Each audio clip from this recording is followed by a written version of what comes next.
This is Dan Jurgens, and if you want to have a good time, keep listening to the Krypton Report. Jason J. Lewis, the voice of Superman on Justice League Action, and you're listening to the Krypton Report.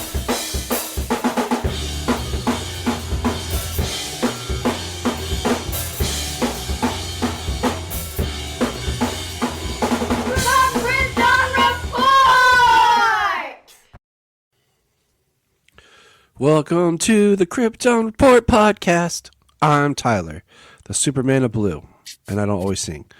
And this is James, the Superman of Red. Cole, what up, buddy? Right, I didn't realize we were having a different musical intro. Yeah, we were. You didn't know? My bad. No, I didn't realize this was the musical episode. Yep. We're going to sing every line that we discussed today because we just randomly tossed a coin and it came up musical. So get back and get ready for the worst sound you will ever hear in your life. That's right. Me? Yeah. It's Dumb and Dumber. Listen to us go. Yeah. Anyways, welcome. We are here today to discuss the legend that is Superman. It's good stuff. Good stuff. I've heard of that guy. Yeah, me too. But let's get into this here. Got some news for us. Got some news, and then we'll have a little discussion and some comics and some Superboy. But first things first. Free Comic Book Day is coming up soon. And these are the DC books that Free Comic Book Day will be offering. A DC Next Level Special, DC X Sonic the Hedgehog, The Nice House on the Lake, which I think is a Vertigo title, and Aqua Manatee. So, an introduction book, a kiddie book, a cool book, and a horror book. Well, I mean, that's actually kind of nice if they're going to have something like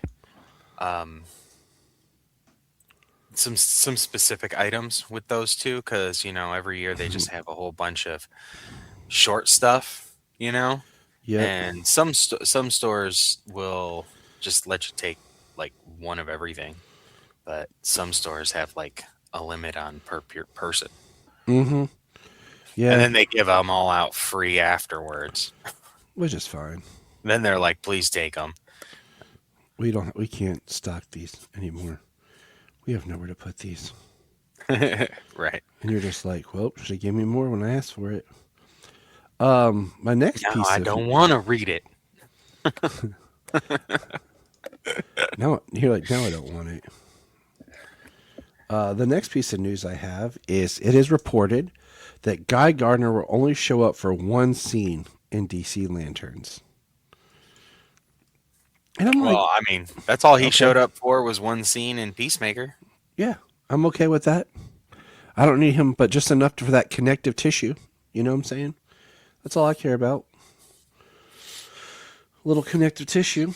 And speaking of, it's funny to have. It's funny to think that guy, that Nathan Fillion, is kind of like the through line connective tissue so far with the DCEU projects.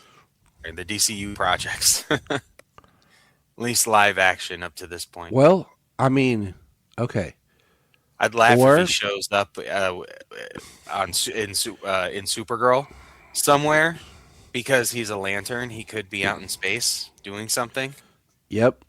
Like in a bar and cantina. Like, hey, what are you doing here? Yeah. Actually, I think they're tied. It would be him and Frank Grillo. Because Grillo's done Creature Commando, Superman, Peacemaker. Nathan's done Peacemaker. He'll appear in Lanterns. And he was in Superman. So if Frank Grillo makes an appearance in Lanterns, he's the one that he's more of the through line. But right. Interesting thought. But speaking of appearing and stuff, Aaron Pierre has joined the Superman sequel, Man of Tomorrow, ahead of his debut as a Green Lantern in Lanterns. This is from Variety. So, it's pretty legit. Yeah, So, I think that one might be all of the big trades were reporting on that one that I saw. So hopefully, because James Gunn's in Atlanta right now prepping to start filming, and so it makes sense, you know. It would be cool to see Jon Stewart with Superman yeah, and like a legit Green Lantern suit, compared to the Justice guys. Gang suit. Yeah, the Justice Gang. Yeah, I hope. That's why I don't get so mad about Guy's suit in the movie, is because him, Terrific, and Hawk are all corporatized. You know, they're Lord Justice Gang suits. So,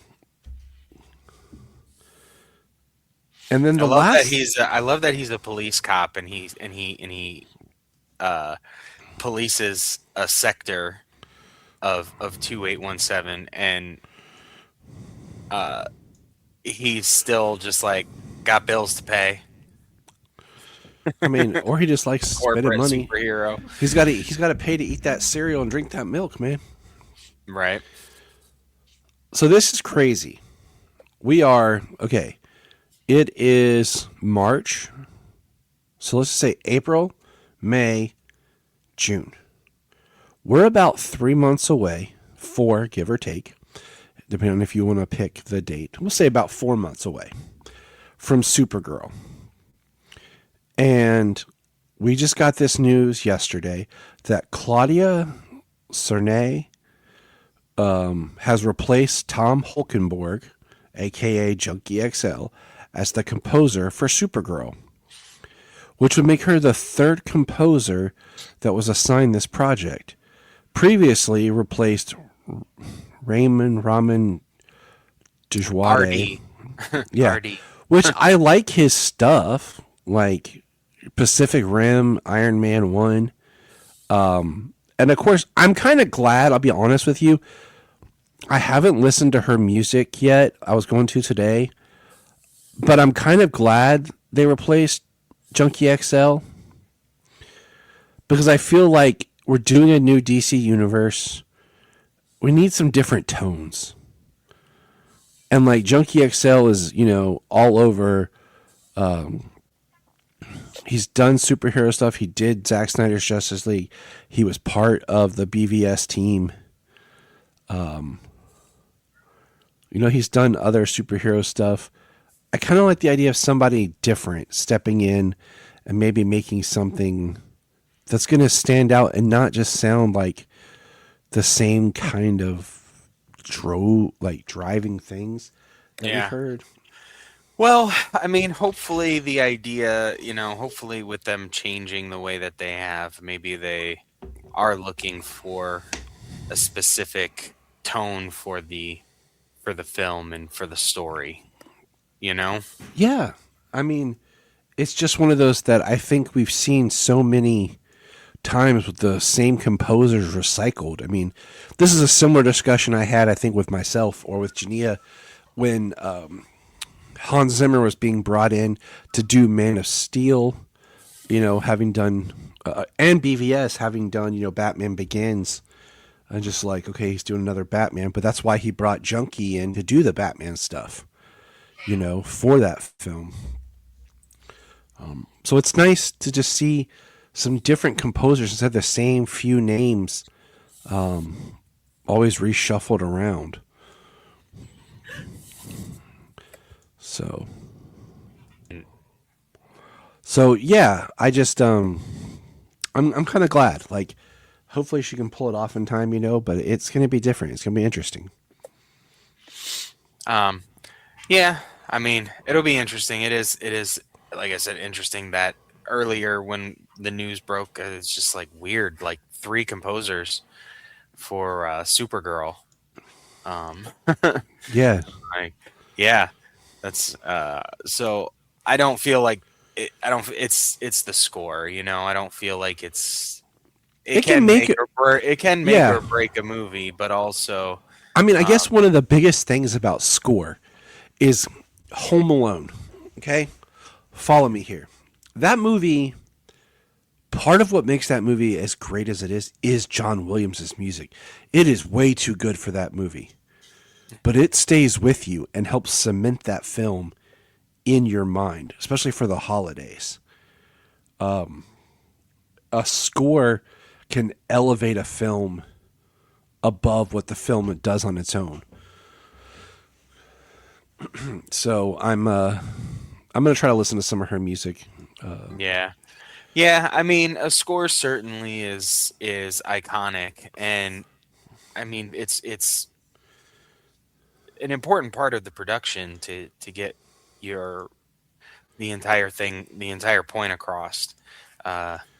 So I don't know. I'm haven't really heard of this composer, but also I'm not like a huge like score follower, Like I don't know. I know some good, I know some stuff out there, but it's not like my primary form of listening. But anyway, yeah. So I'm looking forward to seeing what we get. It is 3.5 months out. I mean, are they gonna lock picture like the week before because they gotta sync up the timing and everything? Hopefully they have their locked edit so it'd be easier for her to score to. Oh yeah, I'm sure.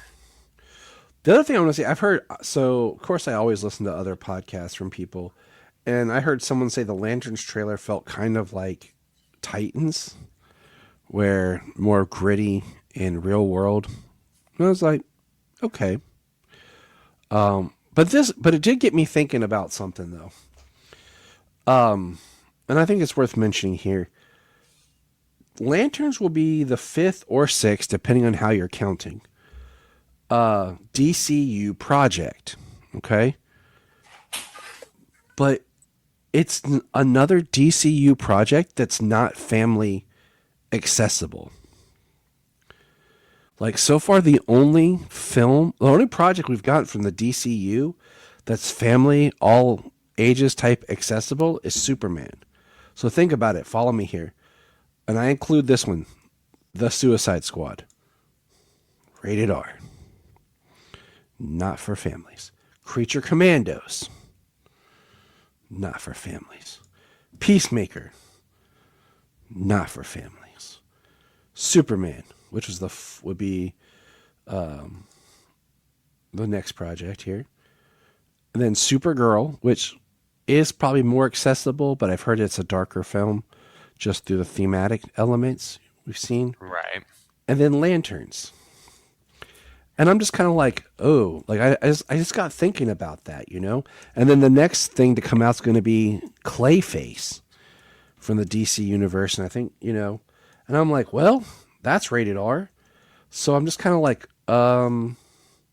you're building a whole universe, but you're not building anything that's really letting everybody join in, other than Superman.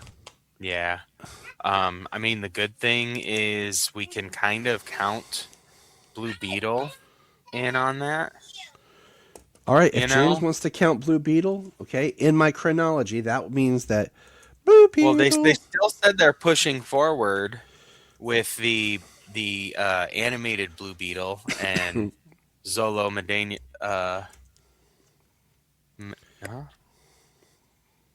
No. Anyways, so he's coming back. He's continuing to be, and we did discuss in the fact that movie. I so badly want to watch that movie again. I know I'm in the mood too. That it's it squarely fits in a DC universe. There was nothing else connecting it to make it the DCEU. It could easily be the DCU. So if we put that in, it would fit in that much easier. The Shazam doesn't because it's got too much DCEU. Yep. But Blue Beetle, absolutely, out of everything DCEU prior, besides the Suicide Squad, because like Harley Quinn and Rick Flag are in that. That's okay. We've seen. But that. Also, we've seen this. We've seen the multiverse now, so we've seen Rick Flag on other universes. So it works. It works. Exactly. So, Blue Beetle is really the only DCEU quote unquote movie that would easily drop into the DC universe. So if we put Blue Beetle in there, that makes 2 solid projects. And then 8 would be Clayface. 9 would be Man of Tomorrow. So come on, James Gunn, you gotta work. We need a new animated series. Something for everybody. But speaking of series, it's time to dive back into season 4 of Superboy. James's favorite show. So it's grown on me. It's grown on me during our watch through. Good. For a while there, it was homework, but now I look forward to when it's time to put on the next episodes to watch them. Good, because you'll love next month. It makes me want to go back and rewatch some of the Superboy we've already done because I don't feel like it's quite as much of a chore.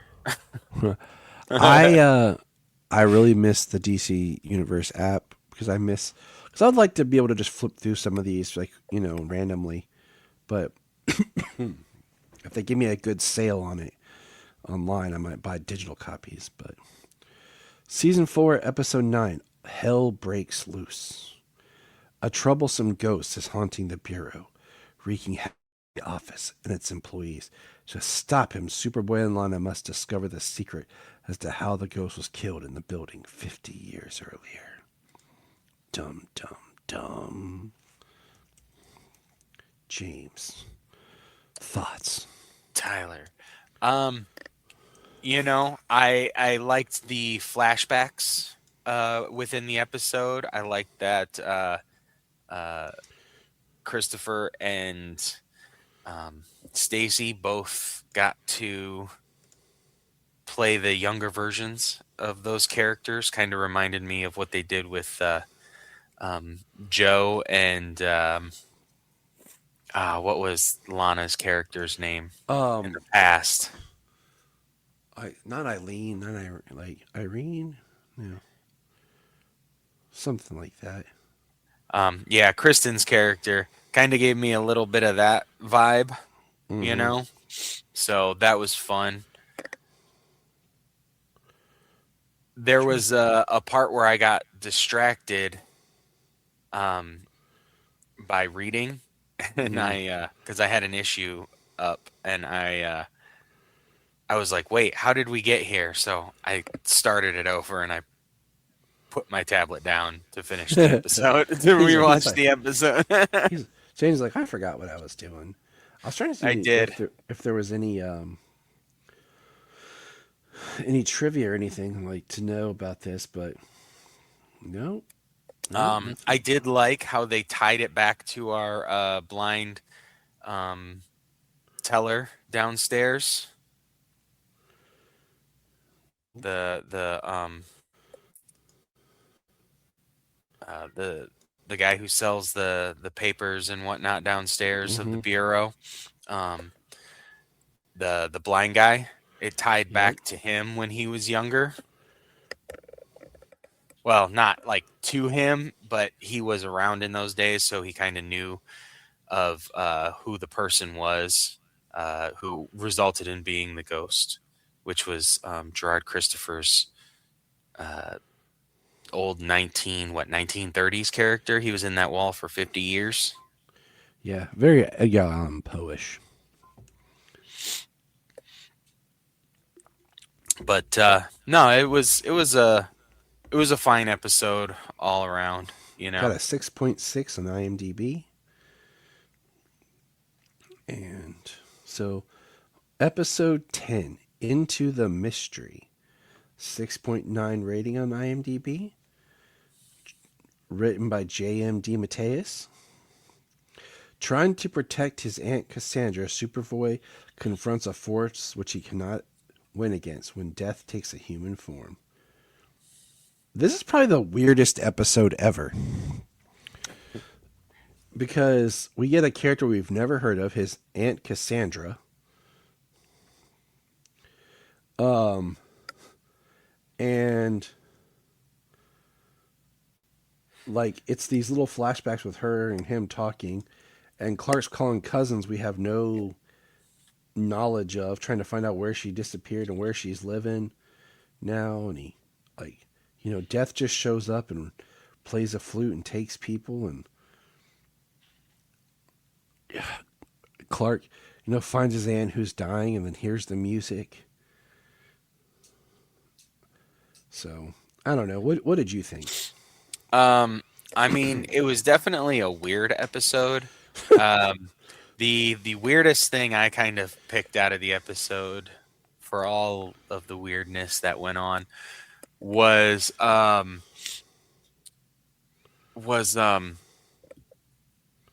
young Clark, when he was so young with his Aunt Cassandra. He was still wearing glasses. Yeah. Like so how long has he needed to disguise as opposed to just being a kid? Yeah. That was odd. But no, it was interesting the way that Death kept showing up, and for some reason Superboy was able to see and hear this ghostly form of Death and kept saving people, kind of thwarting Death's plans, Death's design. Yeah, it'd be even neat if they went like a full Final Destination with it, Right. It is okay in the respect of this show where he's the stakes are usually not huge in a lot of these episodes. Sometimes they're really good, but this one, it is life and death, and him losing somebody close to him, like he's lost his parents in the past, but this one he's kind of racing against it, trying to prevent it from happening, and learning to have to accept it, as opposed to, say the heart attack with Jonathan, and it just happens and it's over. Nothing can be done. In this story, he's kind of racing against losing her. Yeah. So that's about as much as there is to the episode. Yeah, it's pretty short. Now, the next one is To Be Human, parts 1 and 2. Both written by J.M. DeMatteis. Part 1, 7.8. We'll talk about it first. While trying to help Bizarro with his depression, Superboy's powers are weakened, leaving him vulnerable to the evil villain Chaos, who plans to destroy him once and for all. All right. I like these two episodes. This is probably the most comic accurate Bizarro we've had. The second would be the Superman and Lois, which was kind of a mix between like Bizarro and Ultraman in a lot of ways. But I like this episode. Well, these two episodes. So basically at the beginning, we're at the Bizarro house. And there's Bizarro Lana, and she dies. There's no way of getting around that. And Bizarro comes to Superboy and everything, and he's like, there was a fault in the cloning process. Must have been a weakness. And what they do is they find out through the scientific lab that they have a way of graphing skin and using some of Superboy's mind to fix Bizarro and make him human. So the actor who's always in the Bizarro suit gets to actually play, not in the Bizarro. So I thought that was cool. I did like seeing that. I did like the actor getting to play the character, not in all the makeup and the suit and everything. That was really fun. And it is a nice, Bizarro hero story. Right. And the transference, I guess, leaves Superboy a little weak, and then I'm trying to remember. I don't want to give something away because I'm trying to remember what was in which part. Because you watch them back to back. Sometimes you forget. It was so. It was after Bizarro Lana died. He went to Superboy, and they went to that scientist lady, the older woman, and she said that they could do like the skin stuff. That should be easy. And then there was a transference that she was working on, experimenting with like brainwaves to help him think and speak more normal, as opposed to the way he did. And then they went through that process, and that's Bizarro didn't have any more power. He didn't have any powers. He wasn't a Superboy clone, like made to be normal. He was kind of made in to be a normal person. Yeah. It's an interesting and then that's when Superboy was getting weak. And he was attacked by chaos. Yeah, and I think that was kind of like the very end of the episode, or was that the beginning of the next one? Something like that. He gets attacked at the end. Did you recognize the actor who played Chaos? He looks like the guy from RoboCop, but I don't know. He is the guy from RoboCop. He is the guy from RoboCop? Okay. Yes. Dude, when I was a kid, when he comes out after getting all the acid on it, it freaked me out so bad. Oh, he's yeah. like, ooh! And then they just hit him with the police car. Yeah. Oh, yeah. It freaked me out so bad. I always thought that was pretty gross. The way he comes out and he's like all melted and droopy and everything. Yeah. So, all right. So part 2, okay, To Be Human Part 2 picks up where Bizarro learns that his human form was made to resemble the doctor's dead son who died in a war that she didn't believe in. And then we learn that Superboy is kidnapped by Chaos and he's going to be destroyed. There's only one choice Bizarro has to make, that he can turn back to Bizarro and save Superboy. But if he does, he'll always be Bizarro. He'll never be able to go back. And he chooses not to save Superboy. End of episode. All right. Superboy dies. Yeah, Superboy dies. I couldn't believe the series ended that way. And then the rest of the series is just like some fever dream of Lana. Right. It's weird. Dealing with the tragic loss. I know, of Superboy. We got Jamie.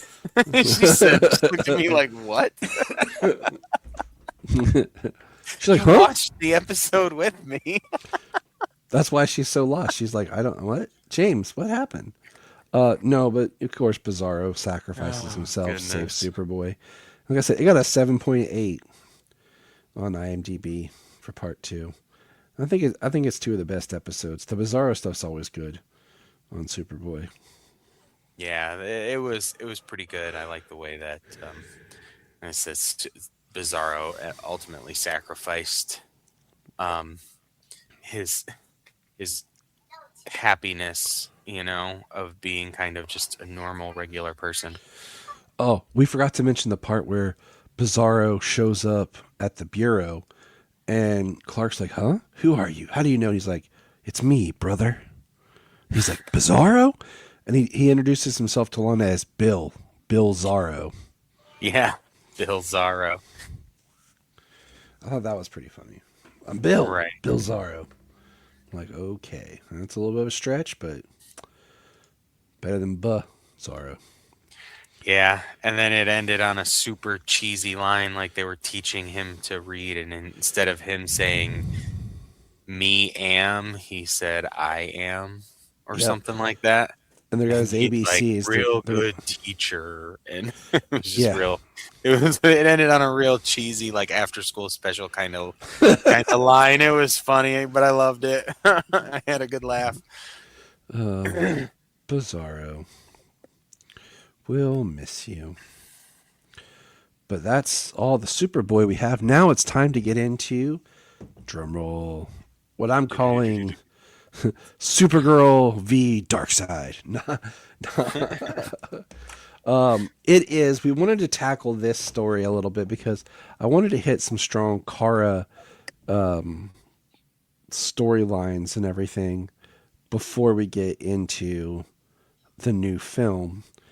And this is the story arc when Jeff Loeb reintroduces her to the DC universe. Now, previously we had talked about what was the point of the Jeff Loeb story that we read. You know, basically, well, it wasn't just Jeff Loeb, but the Return to Krypton story. And we talked about, the big part there was the fact that it brought Crypto back. It introduced Crypto and put him back into the universe. So this is how we reintroduce Supergirl. Now, I do want to point out that this is a multi-issue arc and that they did make the animated film Batman Superman Apocalypse based on it. We will be watching that later this month. It'll appear on our Patreon. And as of this recording, we have not watched it, and I have not seen that film in years. So Nice. Well, that'll be fun. That'll be fun to watch. I like that movie. It's pretty good. It's got it's got a couple of my favorite bits from the animated films, you know? Mm-hmm. Especially the Fury scene. I think that's probably one of the best. And I like when they go to see Big Barda, and you get to see how big Barda really is. So yeah. So it's called the Supergirl from Krypton. Although there's something in the book here that I'll point out when we get there because it's not in the animated movie. That's what I'm saying. I don't remember enough.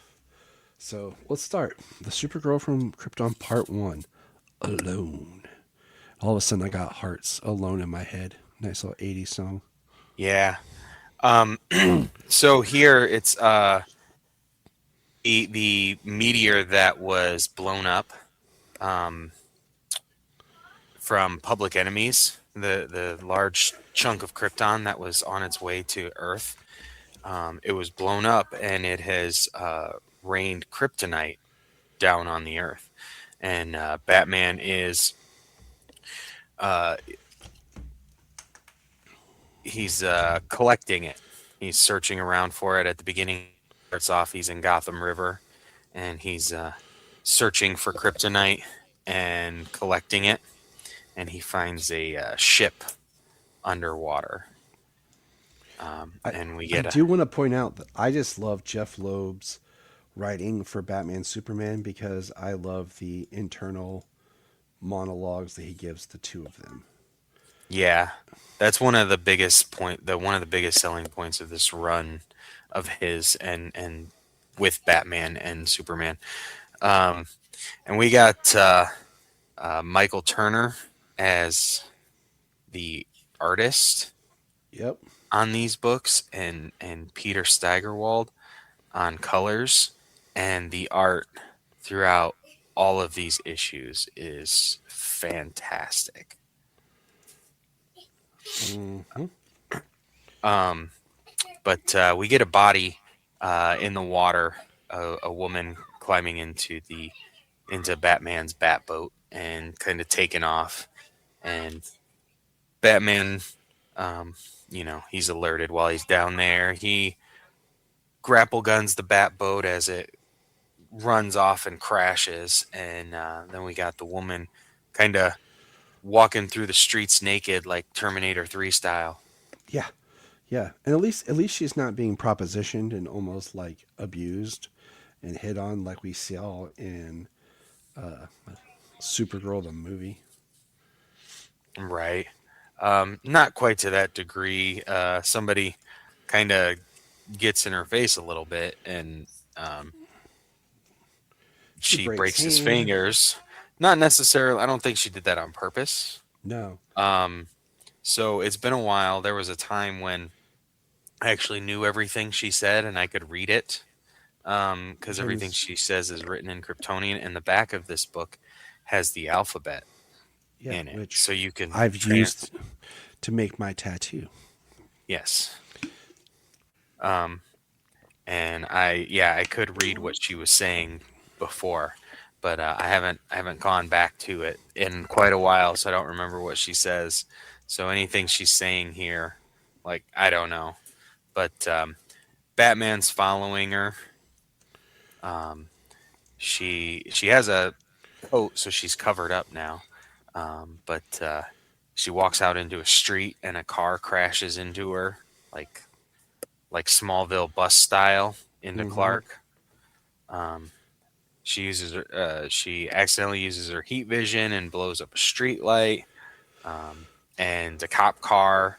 And she kind of starts flying, not knowing what's going on. She is panicking. I do know that much in this Oh moment. yeah. And she is getting shot at. Bullets are bouncing off of her, but she flies up to the side of a building, and that's where she meets Batman. And she kind of continues to raise from there.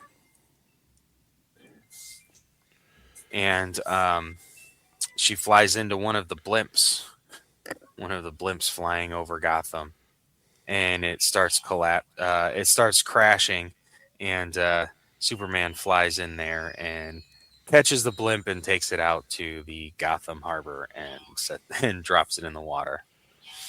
And then what does Super. Batman do? So he goes to the young woman, kind of curled up, crying, not knowing what's going on. He doesn't know who she is, but he pulls out some kryptonite. And next thing, we got her waking up in the Batcave, and Batman scanning her. She breaks free, speaking in Kryptonian or Kryptonese, and then but Cal's there, Superman's there, and he grabs her and starts talking to her in the same language. And this is Kara Zor-El, my cousin from Krypton. And she's wrapped in his cape. And the sheet. And book 2, The Supergirl from Krypton, Part 2, Visitor. So this is when you have Clark and Bruce are in the fortress. They're working through her ship, and it says, "This vessel carries my daughter Kara Zor-El from the now dead planet Krypton. Treat her as you would your own child, for you will see the treasure she will be for your world." Do you think we translated the word treasure properly? For the 40th time, yes. It means treasure, not terror, not trouble. Then Kara comes running out, freaking out, screaming. She's being chased. She's being chased by that, and it's Krypto. And Superman's like, "Krypto, down, boy, down." He's shooting his heat vision at her. He's attacking, which I really want to see Krypto's heat vision in the movie. And then Clark basically dismisses her and sends her to his room. As she walks through the fortress, we see the weapons, the zoo, and then she says to Batman, "Why can't you leave me alone? You never understand what it's like to be me." And he says, "Then explain it to me." She talks about losing her father and mother before her eyes. And he asks her some questions, and she says, "I don't remember. I know that my uncle's Jor-El and my aunt Lara." She says, "Damn you."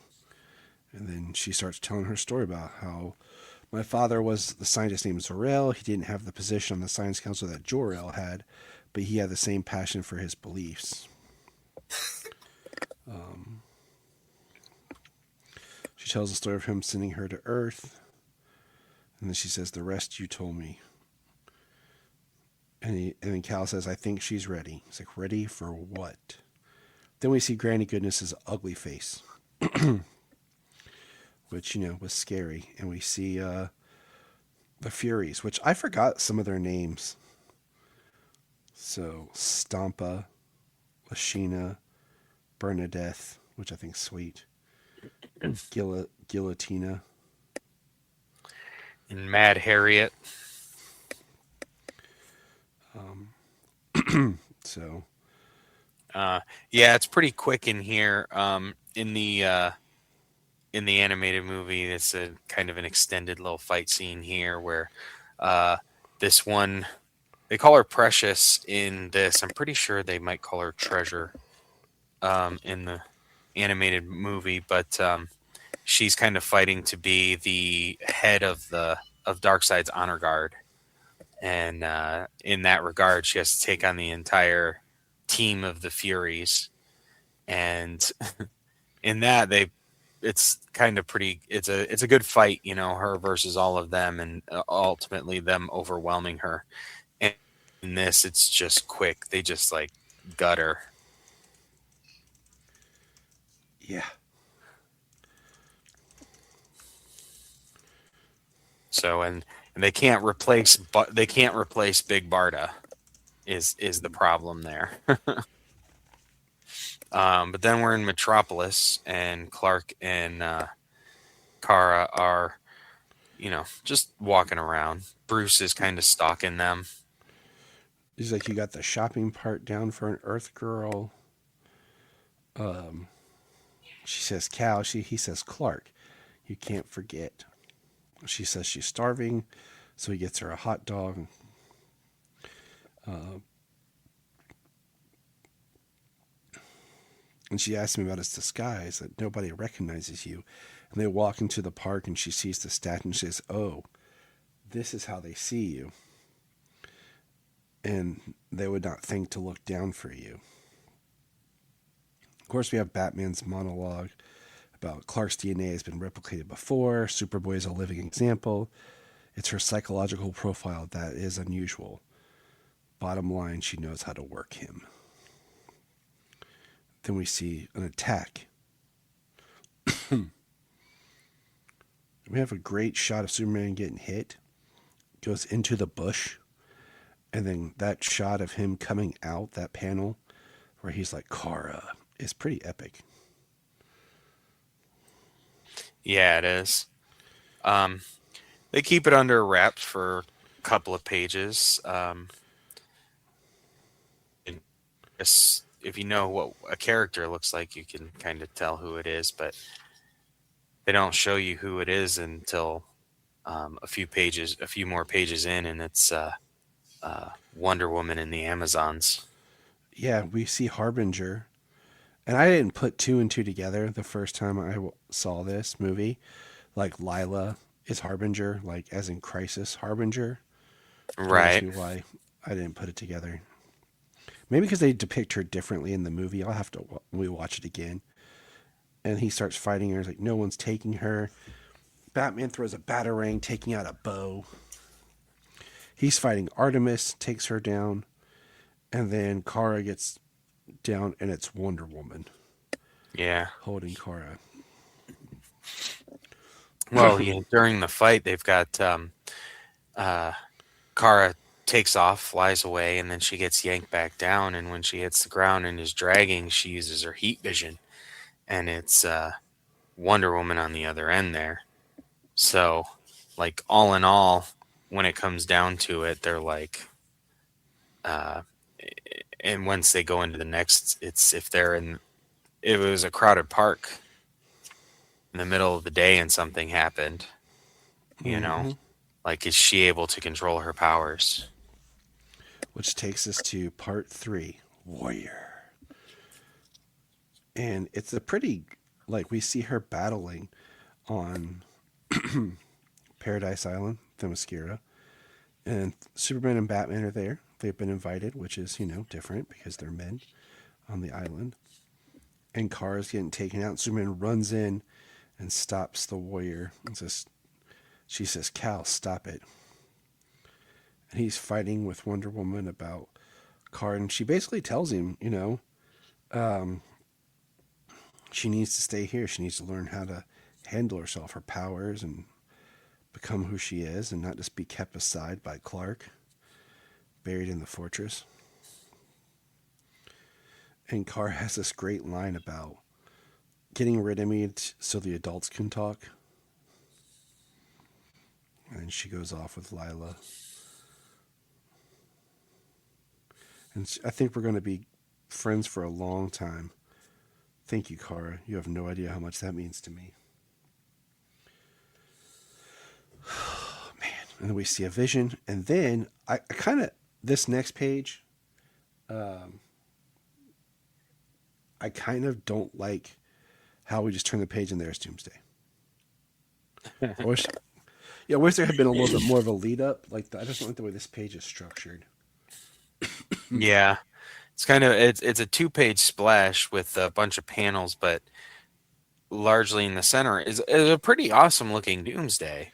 Yeah, but I think about the way they hid like Wonder Woman and all of them attacking. It would have been really interesting if they would have hid like who this is that's coming. Yeah, I feel like they could have done more of like the boom tube, wondering what's going on, the shadowy figure, but like since it's on a splash page, it's like it's just Doomsday right in your face, and then it boom, like you see that he comes through a boom tube, and then you see like a bunch. I just think it could have been done better, more intense, because then you see a bunch of them coming through, and we just see Amazon's attack and Batman's holding a battle axe.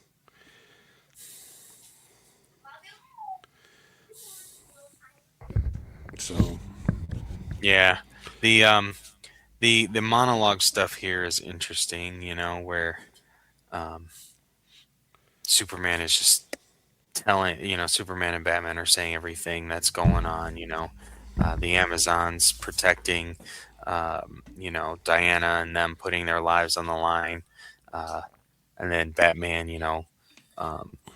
these aren't they're he's just like they're DNA replicants, and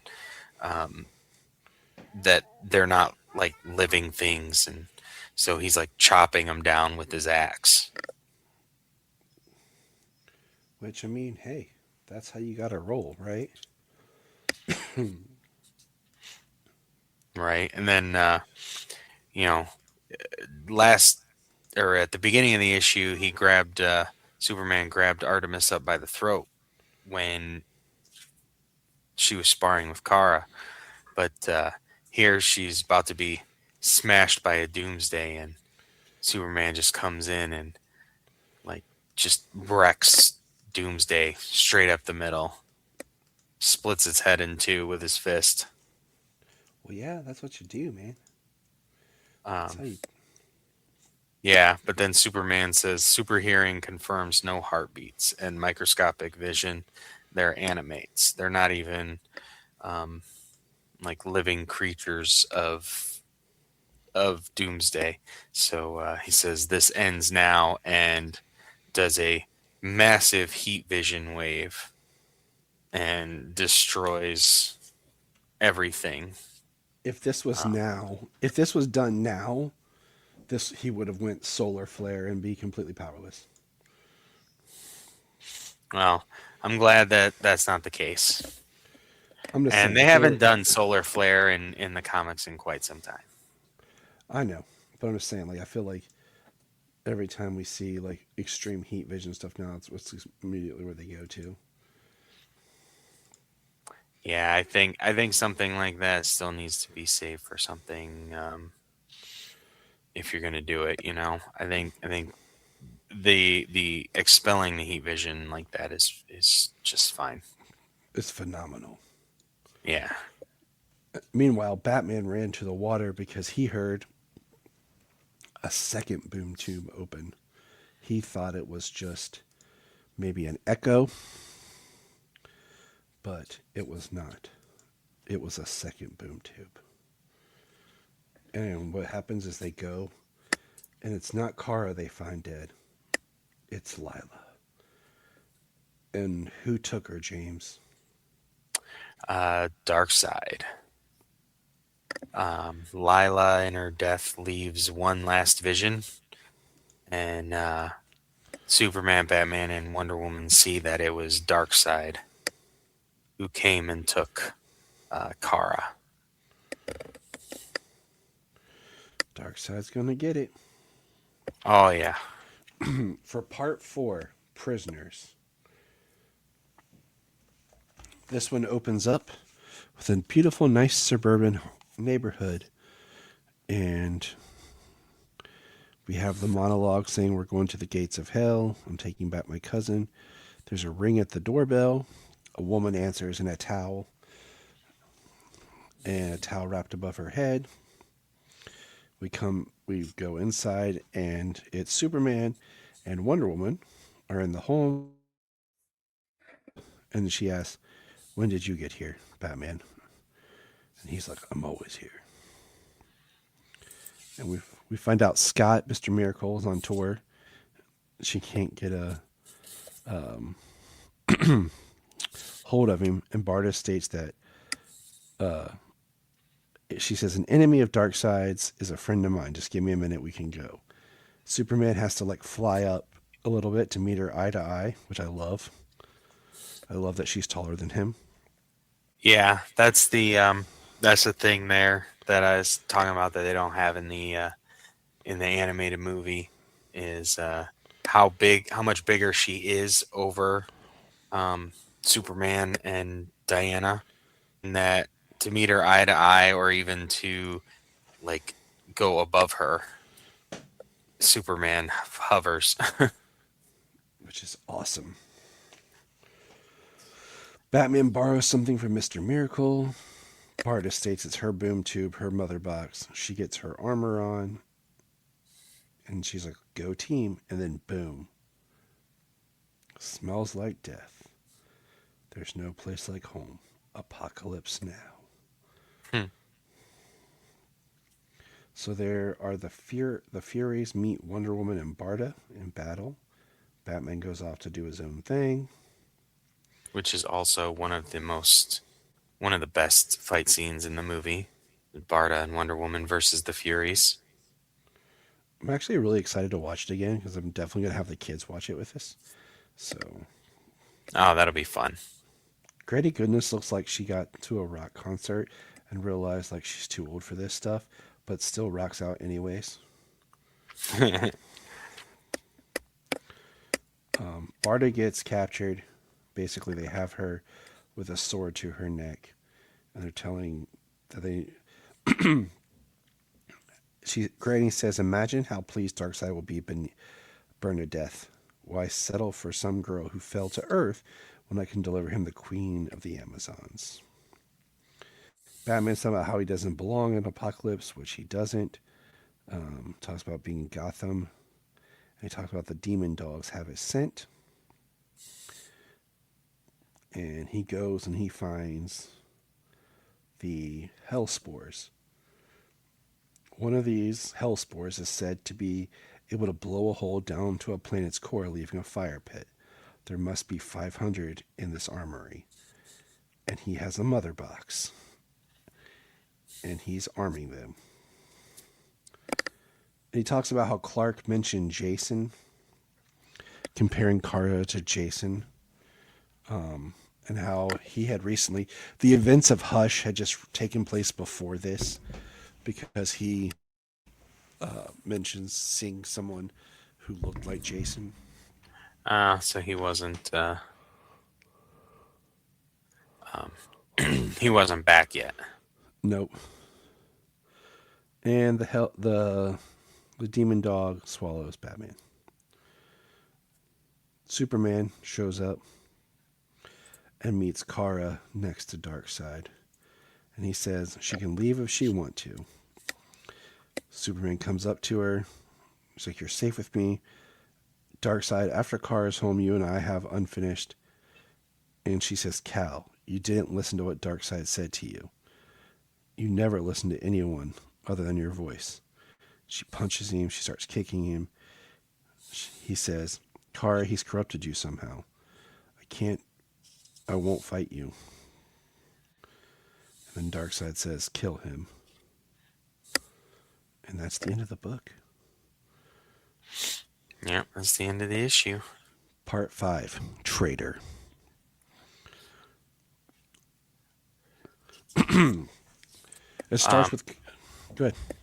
Oh, it starts where we left off with Superman being downed by Kara. Now she's holding him up by his throat. Batman in the jaws of one of the demon dogs. And Barda and Wonder Woman at the mercy of the Granny and the Furies. Kara throws Superman out of Darkseid Citadel, out through the window. The demon dog kind of crashes over. We got a bunch of smoke. And then Wonder Woman says, I don't care for how this game is being played, Barda. Time to change the rules. And she whips her lasso around Granny's neck. Superman is falling into the fire pit of apocalypse, and Batman opens up the demon dog's jaws, and he tells the soldiers that to take off their armor now. And Wonder Woman says, tell your Furies to put down their weapons, Granny Goodness, or you will be the first to die. So our heroes weren't downed for too long. No, they can't be. Right. So Superman and Kara are fighting in the fire pits. Superman says she's powerful. She may be even more powerful than me. She said, I have to think like Bruce and let go of my emotional attachment to this girl. And this is where he opens up his belt and pulls out a kryptonite ring and puts it on his hand and punches Kara. Yeah, and like just the way it looks like it's infecting his hand, being on him. Yeah, got a lot of glowing veins down his forearm. And then Batman. This next part I love and hate at the same time, because Batman's like, it's over, Darkseid, and basically tells him he's activated the hell spores and he'll detonate them if they can't leave. And he punches Darkseid with the armor, and Darkseid's like, you dare, and hits Batman. That should have been like game over. Like Batman should have been dead right there. Oh yeah. Yeah, he would have smashed him into the ground. He would have been obliterated. And the way that he slams him into the ground, then he picks him up and throws him into the wall, and then he pushes him into the wall. Like, yeah, Batman should have been paralyzed after this. He should have like barely breathing. Well, what we do say here, is he says, like myself, Darkseid is a strategist. He knows the hell spores are in fact primed, and he has already calculated the outcome. The beating I'm taking is only for his personal enjoyment. But Barda's mother box will protect me from him for only so long. So the mother box is protecting him, taking some impact and things like that. It's not going to, it wouldn't save his life, that's for sure. And Superman, when he comes in, says Bruce has barely has a heartbeat after going up against Darkseid. And he says, had the Kryptonian or the Amazon taken the gamble, they would have lost. They do not have the strength of character it would take to destroy an entire planet to achieve success. But you, a human, you kill your own to win battles. It's an admirable quality. Take the girl. I will make no move against her. I love the way Darkseid's drawn in this, by the way. Yeah, Darkseid looks fantastic in this. And they draw him pretty much the same way in the animated movie. And he looks so good. and he's voiced by Andrew Brower or Andre Brower Mm-hmm. in the film. And dude, like, gotta be, he might even be the best voice. It's tough. Mm-hmm. I mean, we got so little from Darkseid in live action, and Michael Ironside's the only real voice for Darkseid. I mean, we did have Tony Todd as Darkseid, which was cool, but it didn't. He didn't have the gravitas with it. I think maybe he was too old and too sick by the time he was doing it. You know who I think would be a good Darkseid? Is it His voice Coleman changed. Domingo, who played Bruno Mannheim in Superman and Lois? Like, I'm Yeah, rewatching season 3 right now, and his voice, I think he could do a really good Darkseid. yeah. So Superman takes, I will hold you to that promise. The entire armies will back him. The mother box will heal your wounds. Leave Apocalypse. They leave. And then Kara wakes up in Rivendell.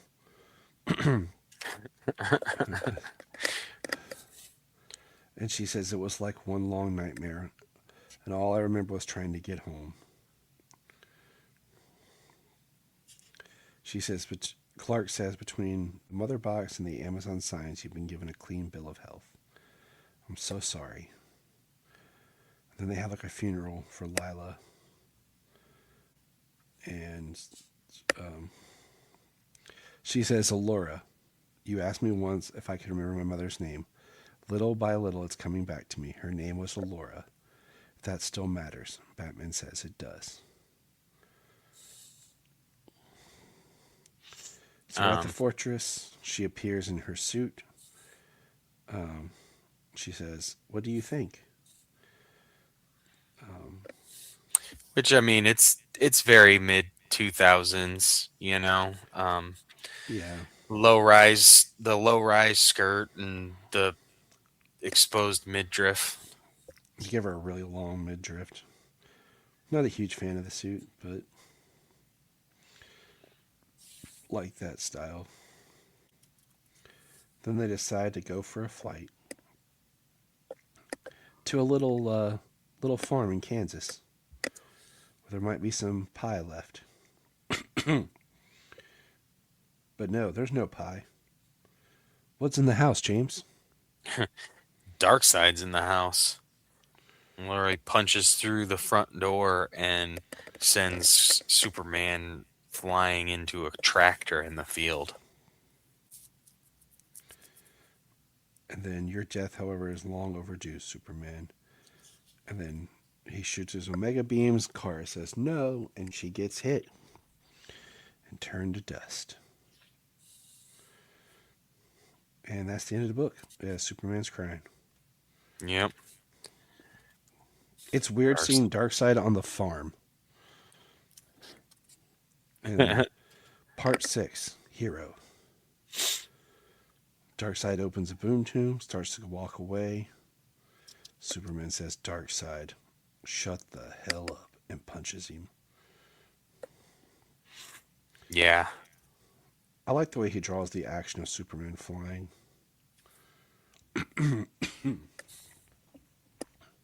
It's this art is very dynamic, very 3D, Mm-hmm. A lot of things in the foreground and the background. Yes. It's like Superman flying directly at you almost. Yep.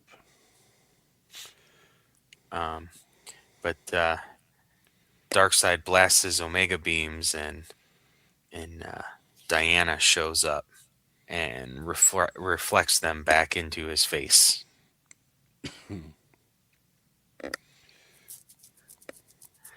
Clark says, "Stay out of this, Diana," and literally throws her out of the barn and goes after Darkseid. Picks him up and flies him out into space.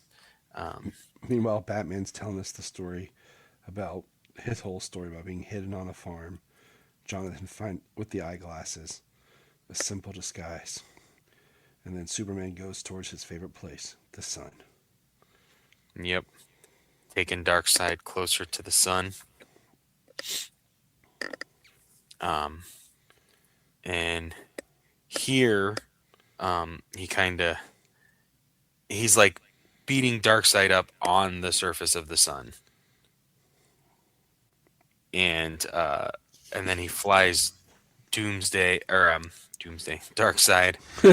through a boom tube and smashes him into the source wall. Which I thought was crazy. Yeah. Says And this that's is where where you he leaves belong, him. along with all the other failures in the universe. And he boom tubes out as he's thinking about his cousin, Kara. And then we see, your parents are fine. They were in town during the entire incident. We see the Justice League is there rebuilding the barn. Flash, Martian Manhunter. Wouldn't that be nice to just be able to have your barn, your home destroyed and rebuilt before the time you get back? Yep. That's the one thing that's not in this. That's in the other one, the movie. I remember is Jonathan and Martha do show up. Yeah. Clark's given the ashes and goes back to Themyscira 2. Kara. Surprise twist. They beamed her out of there and beamed the ashes in at the same time to trick Darkseid. Yes, sir. Wild, Justice League transporter tech.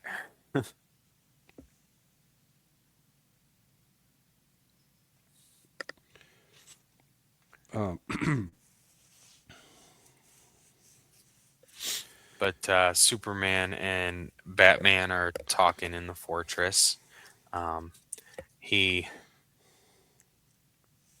Superman apologizes for the crack he made about Jason earlier. He said it's forgotten, but I don't believe this is like Jason. It's more like Dick Grayson, when Dick decided he'd outgrown being Robin and chose to be Nightwing, separating Batman and Robin. I had trouble letting go. So, but then Kara, she gets to make her own decision at this point. And she is revealed to everyone, the Teen Titans, the Outsiders, the JSA, and the JLA, all introduced to the new Supergirl.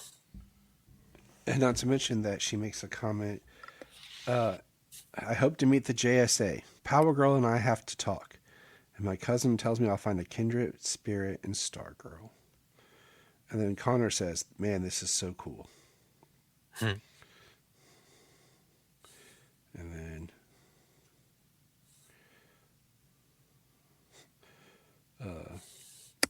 she'll aspire to be a hero. And then she says, thank you, everyone. Batman says, whatever suspicions I may have had about Kara, I've decided to set them aside and trust Clark's instincts. For now. Welcome to our universe, Kara Zor-El. And that's Kara back in the DC universe. Yep. Where she's been since, I'm pretty sure. Feels like it.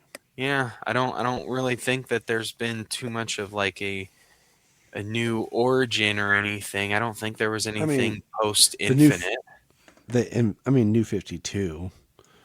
Wow. But then Rebirth changed everything, so. But yeah. The Girl from Krypton. Yes, sir. With James Cole. Well, that puts a pin in it. We got some good Kara in there. It's a great story to really help introduce. And we'll, next month, we'll have another throwback Supergirl series from the 70s. Some KO. And we'll pretty much finish up our Loeb Kelly era next month with the big conclusion. So Stay tuned, everybody, for more Krypton Report. And remember, look up in the sky! Thank you for checking out the Krypton Report. Please click our link tree in the show notes to follow us on your favorite social media platform. We have a $1 Patreon, just $1 a month to keep us going. And in return, you get exclusive shows and specials.